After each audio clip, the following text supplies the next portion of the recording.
Hello everyone. As today we're thinking about walking with God, I thought it would be quite good to suggest you did a contemplation using a labyrinth. Now, anybody who's been to one of my Advent retreats knows that every year I do lay a labyrinth on the floor of our sanctuary. I can't come and do that for you, and it does take up an awful lot of space. So I thought what we could do instead is draw a labyrinth, and then you can use it, but the invitation is to use it using your finger. Now, if you have a lot of space, indoors or outdoors, and you wish to actually lay a labyrinth, by all means do. You might really enjoy that, and it's a wonderful experience to walk one in that way. But this can be quite easily done, and ultimately it can have the same impact, but you use your finger and you imagine that you're walking it as you travel around the labyrinth. The thing about the labyrinth is that it's not a maze. A maze is one of those hedged environments usually where there are cul-de-sacs, dead ends, you can get lost and take your time, quite a lot of time, finding your way out. A labyrinth is a single path. It has an entry point, and as you follow it round, it swings in and out until it ultimately gets to the heart of the labyrinth. And the invitation of the labyrinth would be, as you walk it, to picture yourself moving towards God at this center point, the heart of God. You can also picture yourself moving deeper into your own heart, where you might feel that you encounter God as you do so. And when you're in the center, to remain there, to dwell there, and to wait on the wisdom and the revelation that might come there. And as you come out from the center, you're carrying that wisdom. You are, by definition, changed by that encounter with God at the center. And everything that's happened there, you take back out with you as you walk back out to where you came in, back into the world. Now, as I say, this is very easy to do. I'm going to show you how it's done now. Oh, there's a previous one when I was practicing. I'll take that away.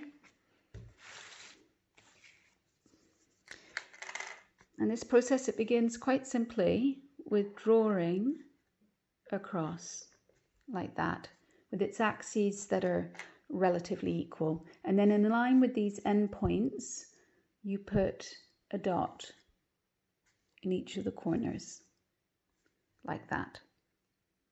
Now, between the cross and the dots, we're going to put an L shape.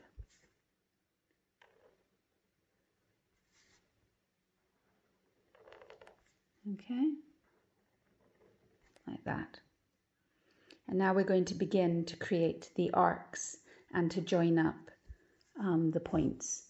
So we begin here in the middle with the top of our cross, and we're going to join it to the top of that L, quite simply with a little arc like that. Then from the top of this inverted L, we're going to come round to this dot, like that. Okay. I'm going to now go from this dot round to this next point, which is the bottom of the L. And from here, we're going to systematically, starting with this next point down, join up each of these points to each of the points in turn here on the right-hand side. So moving left to right clockwise, we're joining the ends like that, round to that first end point there. Okay, and then we're going to come here, up,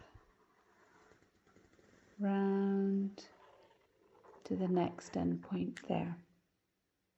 Can you see how this is taking shape? We're going to come from there, up, round to that dot. Okay, got a couple more to do.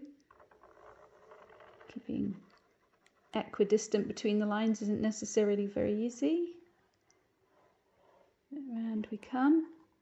I'm going to swing down and round and up to the end there. Got one more to do, and we're going to come from here to here, swinging down, oopsie,